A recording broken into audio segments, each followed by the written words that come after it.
एक छोटे से गांव में एक किसान रामलाल अपने परिवार के साथ रहता था। रामलाल के पास एक गधा था जिसका नाम था बिरजू। बिरजू दिखने में तो साधारण गधा था, लेकिन उसकी हरकतें बहुत ही शरारती थीं। हर सुबह जब रामलाल खेत जाने के लिए बिरजू को तैयार करता, तो वो अजीब अजीब बहाने बनाता और काम से बचने की कोशिश करता। एक दिन रामलाल ने सोचा, आज बिरजू को ठीक से सबक सिखाना पड़ेगा। उसने उसे खाने में उसकी पसंदीदा घास दी और सोचा कि आज बिरजू आराम से काम करेगा। लेकिन बिरजू तो शरारतों का मास्टर था। उसने घास तो खा ली, लेकिन जब खेत जाने का वक्त आया तो उसने अपने पैरों से जमीन पर जोर से पटकना शुरू कर दिया, मानो कहना चाहता हो, मैं नहीं जा रहा। रामलाल ने बड़ी मुश्किल से उसे मनाया और खेत तक ले गया। खेत में पहुंचते ही बिरजू ने फिर से शरारत शुरू कर दी। कभी वो हल को खींचने से मना करता, कभी इधर उधर भाग जाता।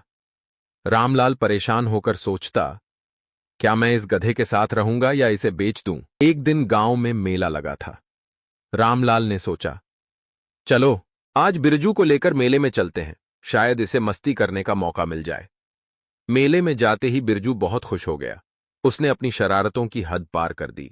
कभी वो मिठाई की दुकान के पास जाकर खड़ा हो जाता, कभी बच्चों के झूले के पास खड़े होकर जोर से हिनहिनाता। गांव वाले उसकी हरकतें देखकर हंसते, लेकिन रामलाल परेशान था।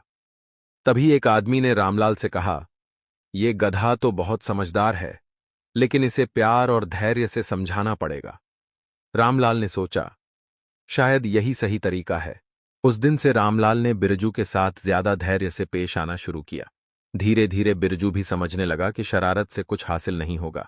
उसने रामलाल के साथ काम करना शुरू किया और दोनों के बीच एक अनोखा रिश्ता बन गया। अब बिरजू पहले जैसा शरारती नहीं रहा, लेकिन उसकी आंखों में वही मासूमियत और चंचलता बरकरार थी। गांव वाले अब भी उसकी पुरानी शरारतों को याद करके हंसते रहते और रामलाल अपने प्यारे गधे बिरजू के साथ खुशहाल जिंदगी बिताने लगा।